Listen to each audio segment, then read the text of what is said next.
Hi, this is Stan Houston for What It Takes and for the Creator Entrepreneur Network and Institute.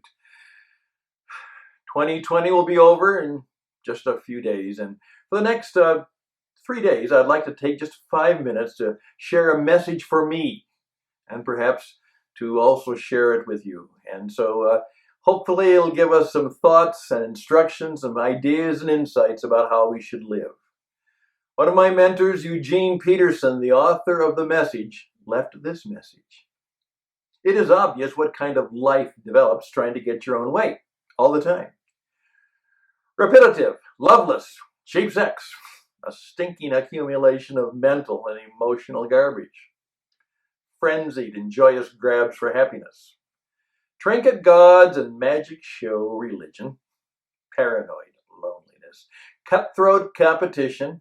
All-consuming, yet never satisfied wants, and a brutal temper, and an impotent inability to love or be loved. Divided homes, even divided lives, small-minded and lopsided pursuits, the vicious habit of depersonalizing everyone into a rival, uncontrolled and uncontrollable addictions, and ugly parodies and cheap imitations of community. And he says, I could go on. And then he says this. Now, this isn't the first time I've warned you. You know, if you use your freedom this way, you will just not inherit God's good stuff in his good place. But what happens when we do it God's way? He brings gifts into our lives much the same way that fruit appears in an orchard. Good fruit and good things. Things like affection for others, exuberance about life, a deep serenity about things, people, and even events.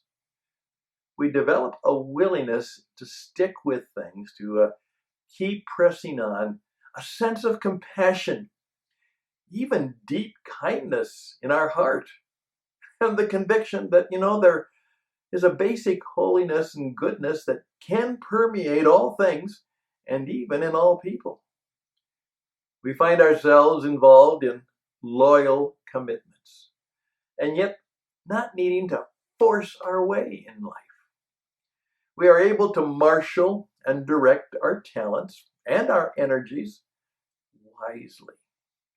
Now, since this is the kind of entrepreneurial life we have chosen, the life of the spirit force, let us make sure that we do not just hold it as an idea in our heads or a sentiment in our hearts, but work out its implications in every detail of our lives and business. That means we will not compare ourselves with each other as if one of us were better or another worse. We have more interesting things to do with our lives than that. Each of us is an original. Just some words of wit, wisdom, and insight and truth for your thought and consideration as I did a nice paraphrase, I hope, of the powerful message from Eugene Peterson. And that message was for me. It was a reminder for me, and so I say it out loud and I share it with you, and maybe it will be helpful to you as you look forward, as I said, to a better new year. Best and blessings. We have much to learn and do together. Let's look forward to it in the hope and confidence that in the end, all will be well. Bye for now.